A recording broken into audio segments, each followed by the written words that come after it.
مرحى يا شهر الإيمان، مرحى يا شهر الإيمان. هل هلالك يا رمضان، مرحى يا شهر الإيمان، مرحى يا شهر الإيمان، مرحى يا شهر الإيمان.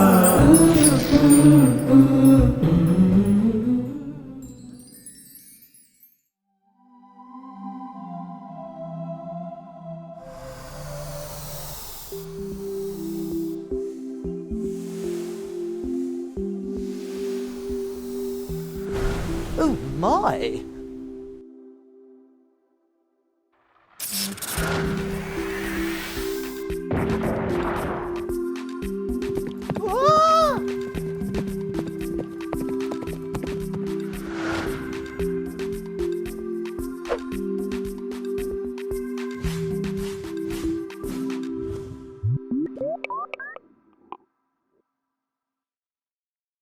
A'udhu billahi minash shaitanir rajim.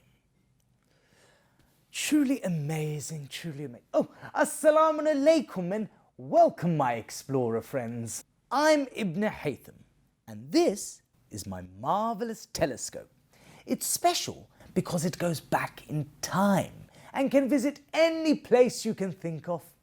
I sit here night after night admiring Allah's creation. Come, let's take a look and see. Subhanallah, what do we have here? It's where the old meets the new.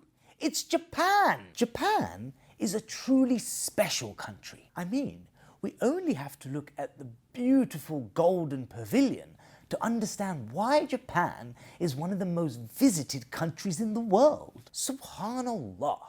It's so pretty to see the golden pavilion reflected in the waters, as though the water is golden itself. The Golden Pavilion Temple was built in 1397 and it is located in Kyoto, Japan.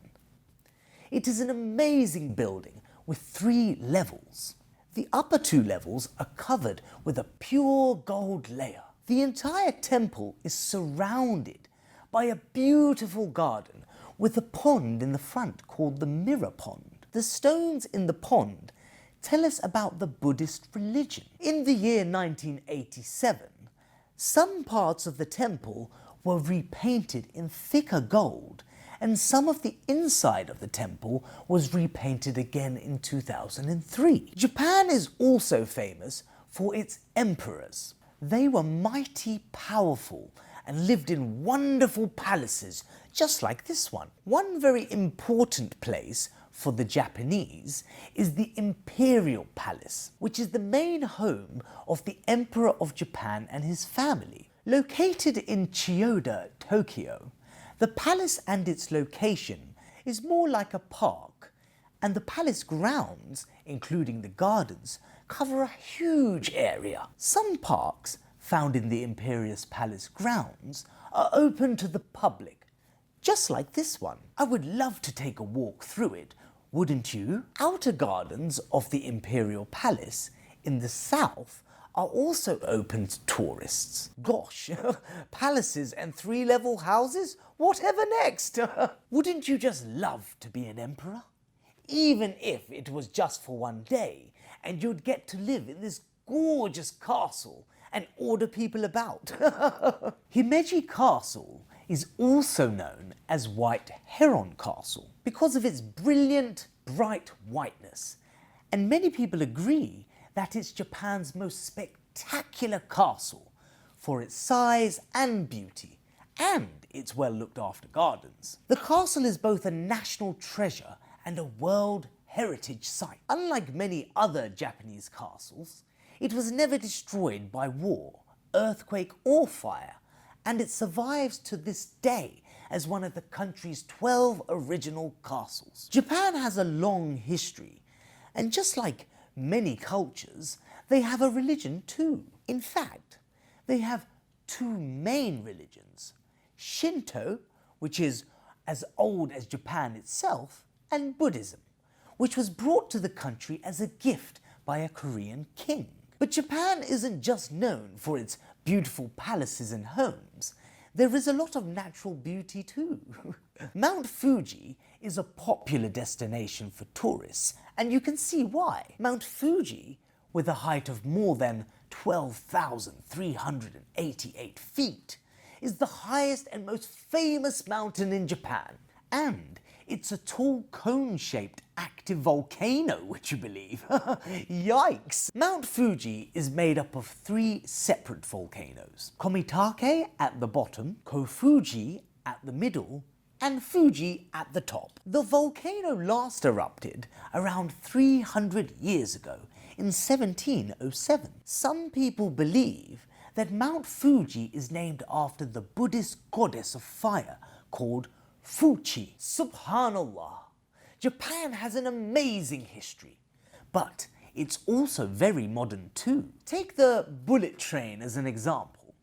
These high-speed bullet trains offer visitors an experience like no other, with speeds reaching up to 320 kilometers an hour.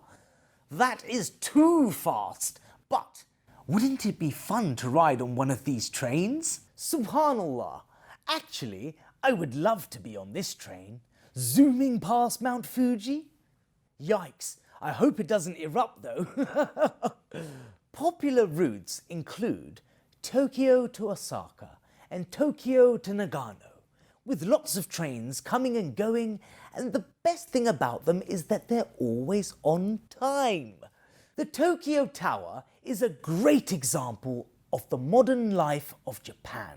Inspired by the Eiffel Tower design, it is the second tallest man-made structure in Japan, and it works both as a communication and observation tower. It really does remind you of the Eiffel Tower, does it not? Visitors can climb the tower for glorious views of Tokyo and the surrounding areas, as well as visit shops and restaurants and have a great old time. Subhanallah.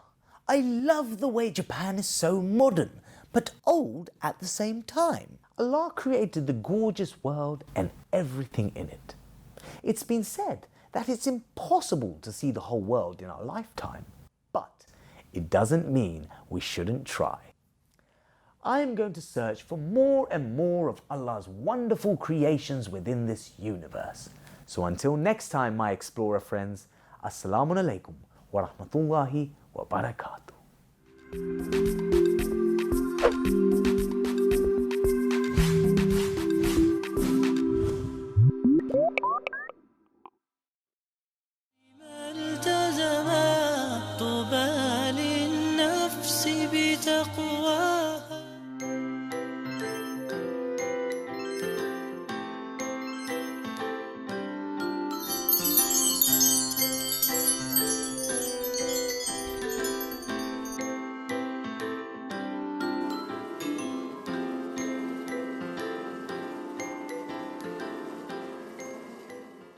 Assalamu alaikum everybody, it's me Barakabi. Why don't you come and learn with me?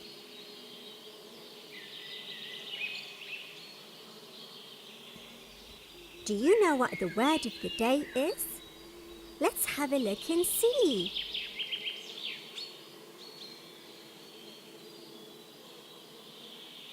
Today, the word of the day is Insha'Allah. Let's say Insha'Allah together. Insha'Allah. Insha'Allah. Insha'Allah. MashaAllah. That was wonderful. Well done.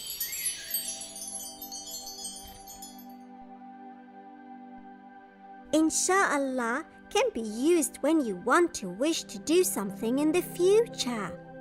It means if Allah wills.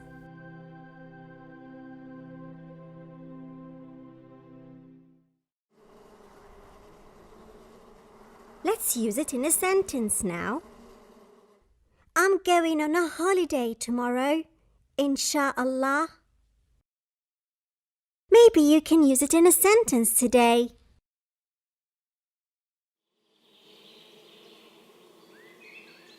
I'm going to take my honeycomb and make some honey at home. Make sure you use the word you've learned today, which is as sweet as honey. See you next time, inshallah. مع السلامة.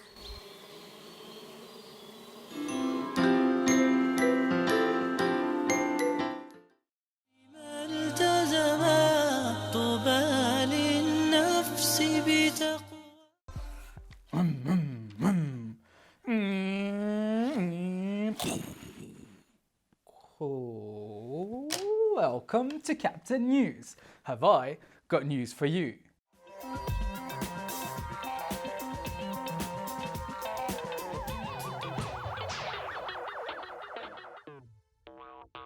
In more news this week, there has been an incident of a tomato trying desperately to cross the road with her children. She was just about to make it to the other side when a massive lorry sped past, almost splatting them to the ground. Nearby, a squirrel spotted them and moved them out of harm's way. The squirrel is now regarded as a local hero for saving the lives of Tina the tomato and her babies. Who says all news has to be gloomy and sad? There's always a story of courage and heroism out there somewhere, even if it does involve fruit, vegetables, and animals too. Now, we all love a glass of milk with our breakfast, but what if you lived on a farm and had to milk your cow every morning? And what if one morning the cow didn't give you milk, but instead gave you liquid gold? In an interview with Martha, the local milkmaid, Martha had this to say about this wonderful incident. Well, one morning I was doing my usual farm work, which first begins with milking the cows. One of the cows wears a gold bell because she gives us the most milk. When I sat down with Clarissa the cow and started milking her, liquid gold started coming out. Instead of white milk, I couldn't believe my eyes. It was quite a sight to see. Praise be to thy Lord. As you can imagine, with that kind of fortune and wealth, Martha is no longer a milkmaid. In fact, she's gone back to college to pursue her studies in broadcast television. Maybe she'll join us here at Sophia TV. Good luck, Martha. In the Lake District this week, the county of Cumbria, there was a group of frogs who had been hopping happily through the woods, going about their froggy business, when two of them fell into a deep pit. All of the other frogs gathered around the pit to see what could be done to help. When they saw how deep the pit was, the rest of the dismayed group agreed that it was hopeless and told their two frog friends that they should prepare themselves for their fate, because they were as good as dead. Unwilling to accept this terrible fate, the two frogs began to jump with all their might. After several hours of desperate effort, the frogs were exhausted. Finally, one of the frogs took heed to the cause of his fellows. He quietly resolved himself to his fate, lay down at the bottom of the pit, and died as the others looked on in helpless grief. As the burial details were being discussed, the other frog continued to jump with every bit of energy he had. Although his body was filled with pain, he was completely exhausted. It was at this time that Jerry the giraffe, who had been on a visit to the country of Cumbria, stepped in and saved the day. Using his long neck as a crane, he reached into the well and saved the frog, who had not given up just yet. This just goes to show, do not give up, you never know what might happen. Jerry the giraffe belongs to the Giraffe Brigade, and they are heroes in their own right in their local hometown. We all love to go to a fun sports competition, but have you ever been to one in which trainers race each other on wheels? Well, that's exactly what happened this weekend, with trainers from across the world all racing each other to win the grand prize, which was incidentally some pencils and sharpeners. Bit boring if you ask me. And would you believe it was the baby pink Sandal who made it to the end and got the prizes she had been competing for. I love a good sports competition. One of these days, I might even compete in one myself. Thank you for joining us on Captain News. Over to you, back in the studio.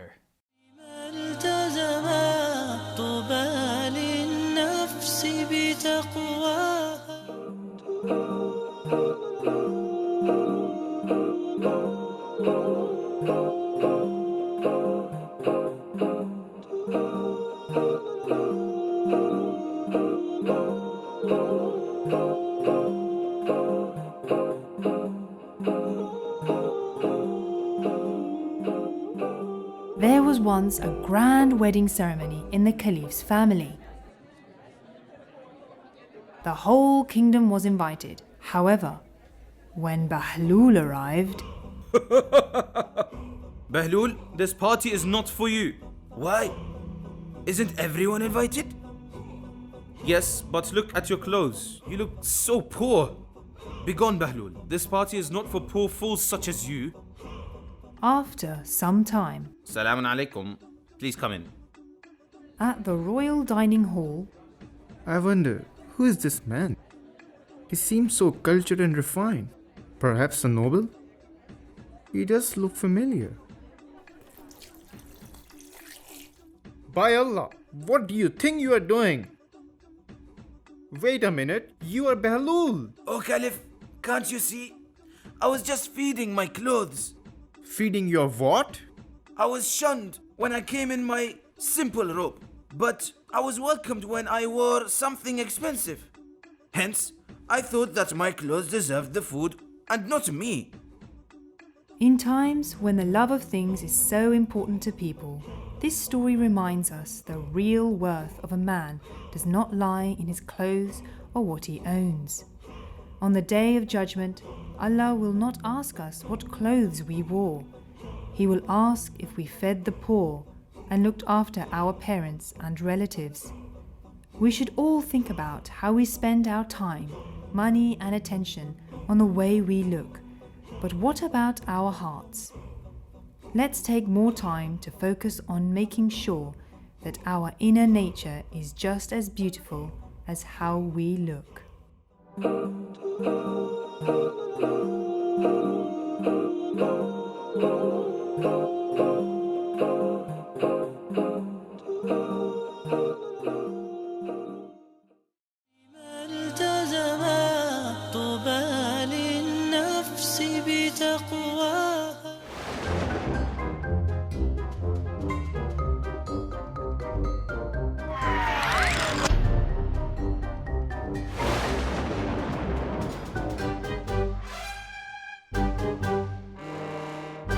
Assalamu alaikum, dear children, and welcome to Super Sheikhs. I'm Big Sheikh Hassan. And I'm Little Sheikh Hussein. Thank you for sending this question.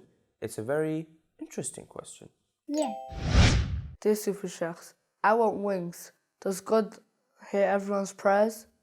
Yeah. Do you think Allah subhanahu wa ta'ala hears everyone's prayers? He's all hearing, so definitely. Exactly.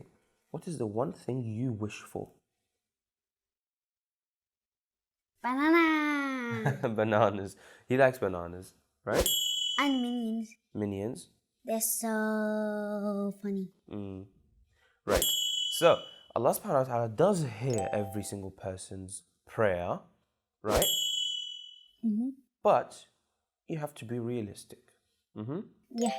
It's very good to imagine actually, because you're a child, and you have to be, you have to have very good imagination. Yeah. But when you ask for Allah subhanahu wa ta'ala to give you something, it has to be something realistic. Allah didn't give you wings because you are better than a bird. Yeah. You have hands, you have the mind, and you have the power to do stuff. That's why we started building planes. Yeah. So instead of being a bird, you can still fly in a plane.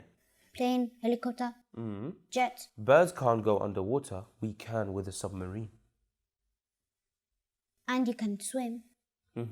Birds can't fly over the atmosphere, but we can with a rocket. Yeah. Being astronauts. So we are more powerful than the birdie. Right? You may still want to fly. It's fine. Book a ticket. So, what did we learn? We learnt that we're stronger than the bird. Yes, better than the bird because we made.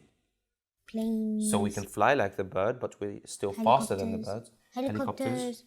Jets. Jets. Rockets. So we can go even further than the birdies. Yeah.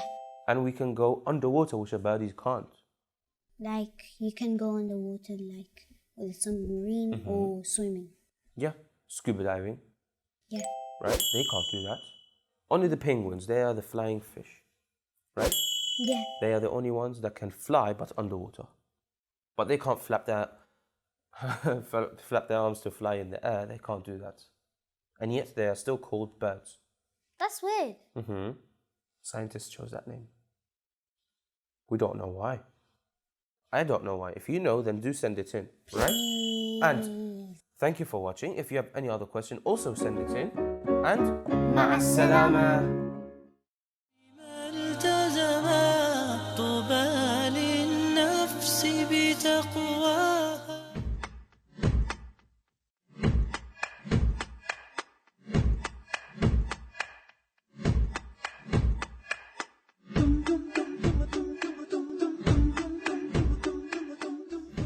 Assalamu alaikum everybody, it's Aya, and on Subhanallah today we are going to be looking at sharks.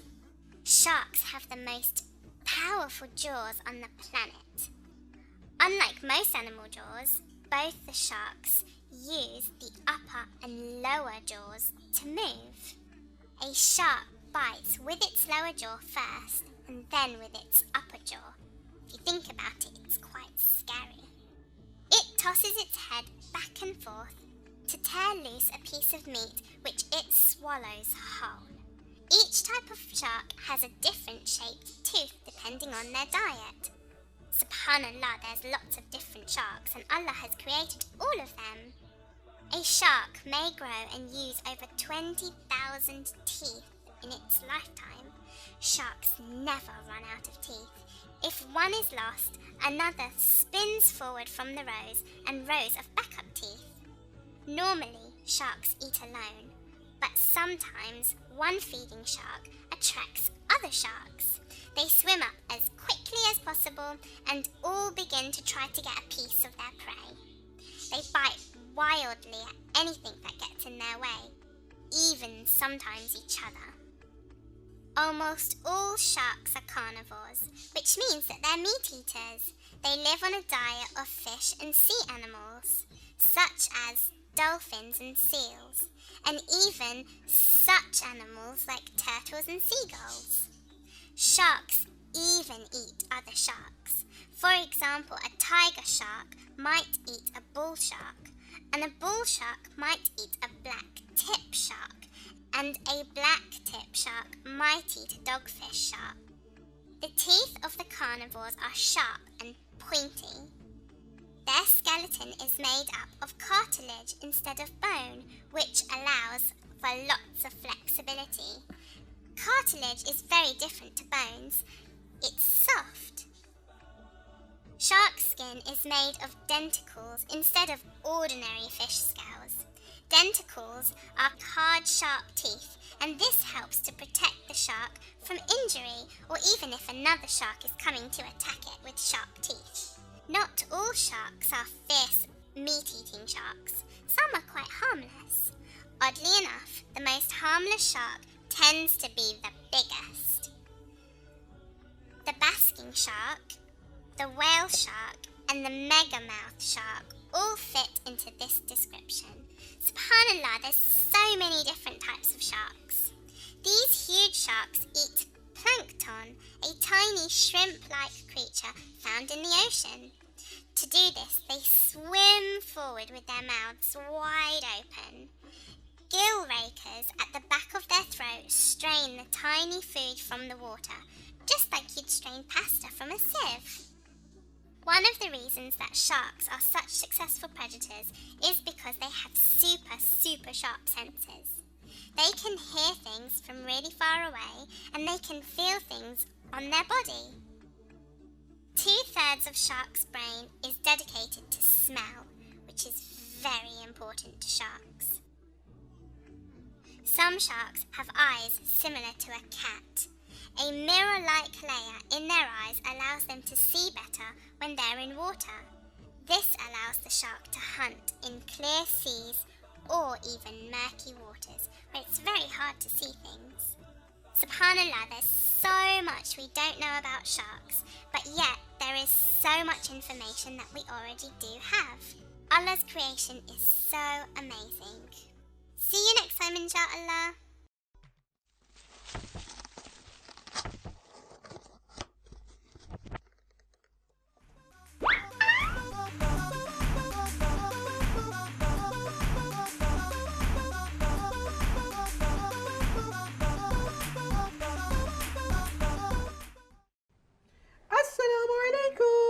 Walaikum salam. Salam, children at home watching. Thanks again for being here with us on Pip and Friends. One of the best shows ever, isn't it, Pip? You said Pip and Friend.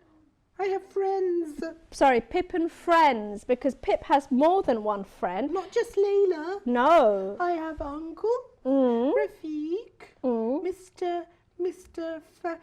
Razak. You've got loads of friends, actually. Yeah, Sometimes, I do. and I'm your best friend, aren't I? I am Pip's best friend, but Pip was just... Yeah, Pip is a lot of people's best friends. Yeah. It's whether or not they're his. Well. I'm joking. Oh, Pip, you're so funny sometimes. But listen, children, Pip here was just telling me... No, wait. Are you going to ask me? Ask you what? Oh, Pip's... How was my holiday? Oh, yeah, you just came back from holiday. Where did you go? Or shall I say Holly yay? Holly yay. Was that because it was like yay and really fun? Yeah, sort of. Yeah, it was really nice. Where did you go? I went to, have you heard of Monster Luland? Monster Luland? No. Yeah, I do know, I have heard of it. It's near Fiji, but it's not as nice as Fiji. No, it's not near Fiji, it's near Bangladesh. Oh, it's near where I'm from. Where? Where I'm from, India. Oh, that's nice, isn't it? Well, it is nice, but not when it's raining and there are monsoon showers. What's a monsoon? A monsoon is a very heavy rain which causes lots and lots of flooding. So, you know, I've got a joke for you. yeah, go on. What's your joke? The joke is, what did the weatherman say when it was going to rain? I don't know. When somebody asked him, when is it going to rain? Don't know. He said, monsoon. Oh, monsoon. Oh, I get it. Okay. Soon. Yeah, because there's It's not that funny. the word soon is in monsoon. Anyway, you came back with loads of presents. Yeah, no, before that. What? So I went there because it was a really nice break. Oh, Yeah, I did loads of things. did you? Yeah, I had loads of ice cream, and I was screaming for ice cream. I get you. That's very But my mum funny. says sometimes I shouldn't have so much ice cream, and so I had loads of fruits, lots of exotic fruits. Did you? Mangoes. Papaya. What's papaya? You know, the one where you split it in half and there's all these little black dots inside. It looks a bit gross. Oh, but it's really tasty. Really? Yeah, it's like watermelon is my favourite fruit, and I have a lot of that when I'm fasting because it's got lots of water in it, so it makes you, it makes you less thirsty. What, watermelon? What's your favourite fruit at home? Children, do you have a favourite fruit? Maybe you can write into us and draw a picture of what your favourite fruit looks like. I know what my favourite fruit is. What? Banana. Oh, you like banana. Yeah, I've got a little rhyme about banana. Go on then, let's hear it. You ready? Yeah, go on. I like banana. Na na na na na. I like banana. Why are you laughing? Because it's such a nice Na rhyme. na na na na. Do banana. Na na na na na. Bananas are fun. Na na na na na. See, you got the hang of it. Yeah. So let's do watermelon. No, I can't because I started off with bananas. Can we just keep to bananas? Okay. Banana na na. Bananas are fun. Banana na na. Banana na na. Bananas are yellow. Na na na na na. Bananas are healthy. Yay, banana! That was a really nice little rhyme. Thank you for that. So tell us about the presents that you got What present? from Monster Luland. Oh, it's not from Monster Luland. Where is it because, from? I got really good grades at school. Did So you? people were sending. Oh, what? No, your thing is going in your mouth. It's okay. Sometimes I like my in my mouth. Mm. Oh yeah. And so so people sent me loads of presents, and I came back to open them. Mm. Some of them were really nice. Ah. But one thing I don't understand. Yeah. Why did Granny Pip have to get me a colouring book? You are an ungrateful and spoilt little brat sometimes, and you need to learn to love everything that you receive. All the gifts. Excuse me. Yeah. If you received a mouldy banana as a present, what would you do? A mouldy banana with insects crawling in it. Well, first of all... No, that's not the question. Okay, if someone gave me a mouldy banana with insects in it, I would be... But your colouring book was gorgeous. And she even got you pens to go with it. Children at home, don't you love colouring books? I still love colouring. Don't you just hate it when you get presents which you don't want? That's very, very ungrateful. What do you mean that's ungrateful? It's just telling the truth. You're always telling me to tell the truth. I'm going to tell Grandma. She's coming next week. I'm going to be Granny Pip. What? Colouring book? 3 years running?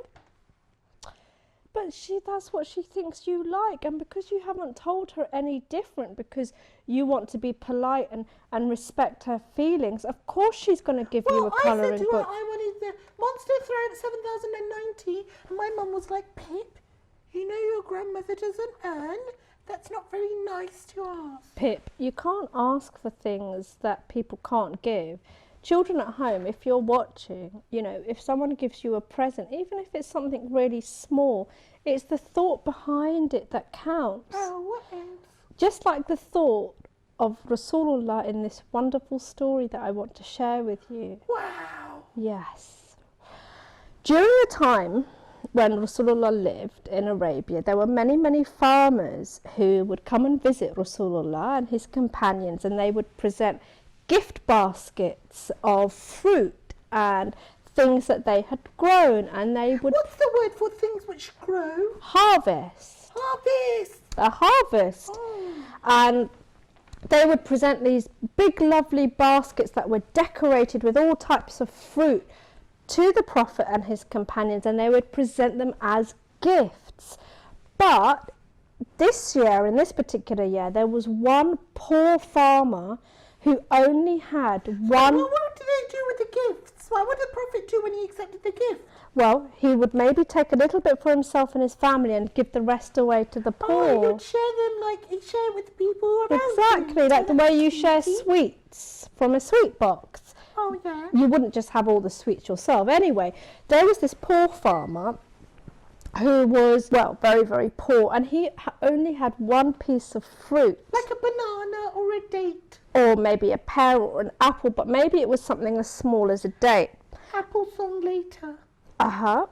And he thought to himself, oh gosh, I don't have a big basket like all of these other farmers. I'm not as rich as them, but maybe Rasulullah would happily accept this small gift. And of course Rasulullah did, and he ate the fruit in front of the poor farmer to make him happy. But when the farmer went away, his companions, the Prophet's companions, asked the Prophet, Rasulullah, why did you eat that fruit? Yeah, because normally he would share it, right? See, because you said there was one piece of fruit, and you said normally Rasulullah would share it. So why didn't he share it with the people? Well, this piece of fruit wasn't very tasty.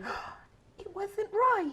It wasn't ripe. Ripe means when the fruit has fully grown and all the flavours come in. Yeah, all the flavours are packed with juiciness. Like an apple, when it goes beautifully green, if it's a green apple, or if it's red, it goes beautifully red. Or a banana, when it goes beautifully yellow. Exactly. Green. Bananas are yellow. Banana. Okay.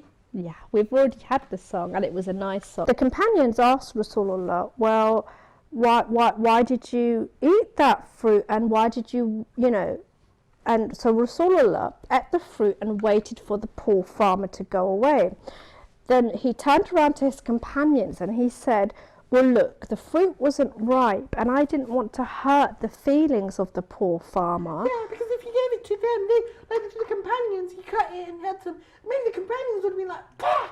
This is disgusting. Yeah, exactly. And so Rasulullah didn't want to hurt the feelings of the poor farmer, so he ate it so that no one else would taste the bitterness of that fruit. And it just goes to show all that because he didn't want to hurt the feelings. Exactly.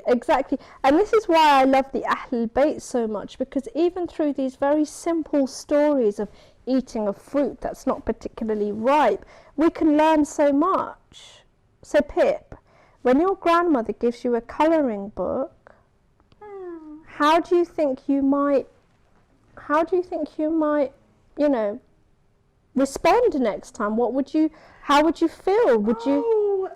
What, for me? Oh, that's for me. A colouring book of this standard. Oh. For me, Pip. Oh. For you, grandmother. Yes, of course. Yeah, maybe not too much like that. Well, just hold my hand. I'll just tell her, you know what, Grandma. Yes. Thanks a lot. Exactly. Pip's very grateful. Exactly. And now Pip has all of a sudden an American accent. Yeah. Because he likes doing accents and being funny. But don't forget, Pip, even if you have a big collection of colouring books, you can give them away to children who don't have them. Yeah, that's actually a good point. That's a very good idea. Sometimes... Okay, sometimes my brother and sister, they collect so many books and toys at home. What we do is we leave them outside on the garden wall in the front garden, and then people can come and take them. Well, then you can give it to a charity shop. You can give it to a charity shop. But Pip, I'm really glad that you've taken on some of the lessons from this story. So children at home, if somebody presents you with a gift and you're not too happy about it, make sure that you're polite about it and you say thank you, that was really nice of you. Even if it's something small, even if it's something big, if it's not something that you like, you can always give it away to somebody else. But most of all, always be grateful for whatever you are given, because gift giving is one of the best things about being Muslim and about being friends. Oh, and about being a follower of the Prophet and the Ahlul Bayt. Exactly. Can you say to salawat? Allahumma salli ala Muhammad wa ali Muhammad. Bananas amazing. Bananas are fun. Bananas are cool. Bananas are fun. Okay, till next time. Na na na na na. Ma salam, children. طوبى للنفس بتقواها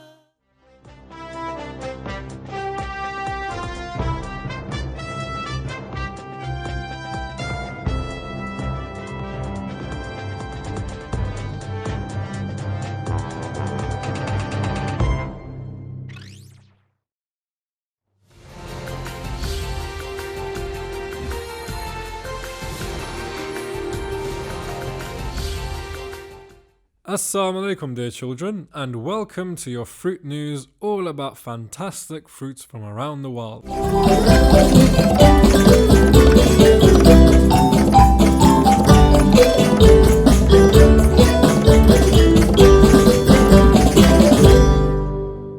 Today, I'm going to introduce you to a fruit that is well known for all its goodness, beautiful shape, and colour. People have been eating this fruit for hundreds of years, and it is called the mango. Today, we will look at where mangoes come from and why they are good for us. Now that we know what's coming up in today's fruit news, we can meet our guest, Majid Mango, and he will tell us a few things about himself.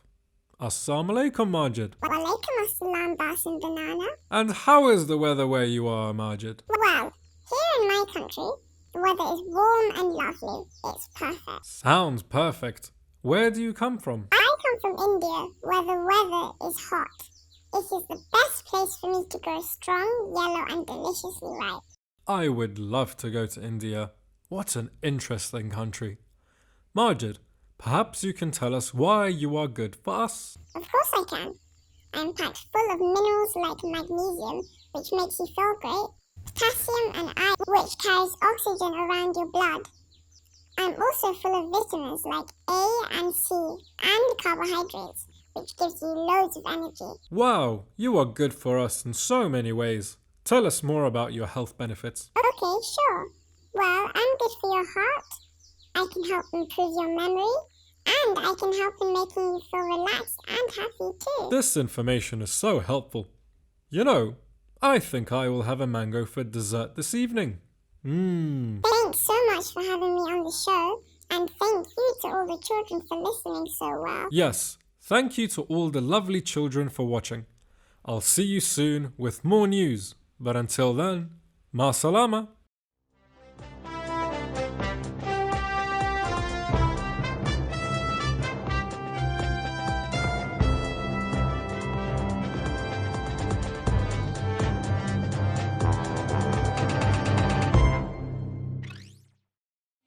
التزم طوبى للنفس بتقواها.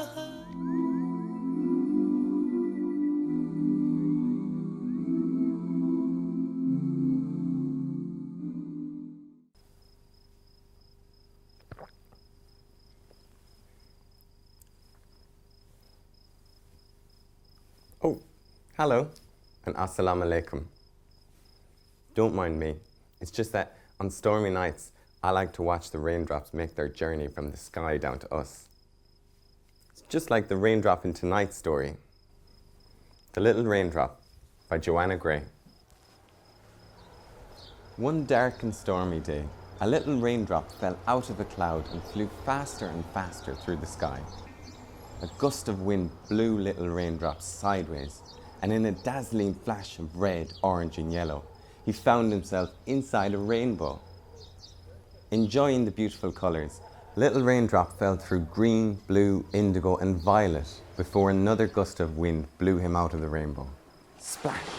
Little raindrop landed in a shallow puddle on top of a large rock.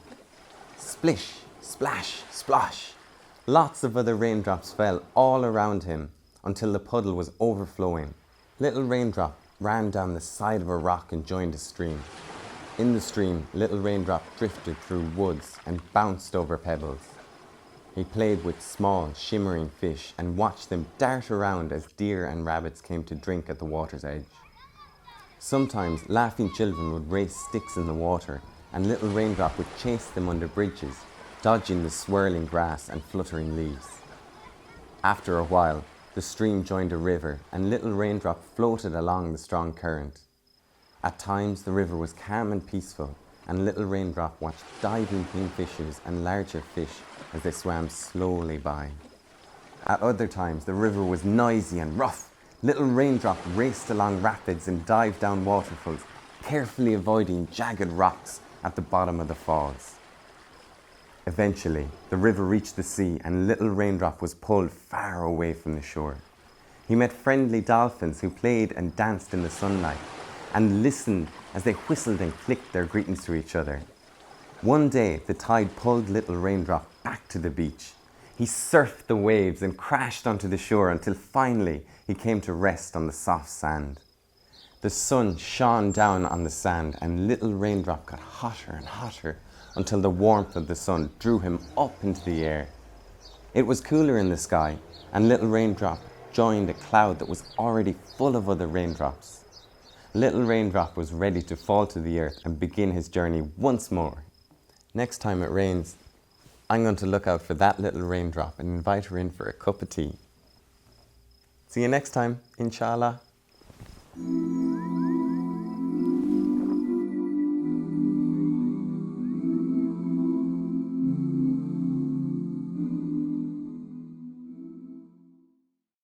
مرحى يا شهر الإيمان، مرحى يا شهر الإيمان، هل هلالك يا رمضان، مرحى يا شهر الإيمان، مرحى يا شهر الإيمان، مرحى يا شهر الإيمان.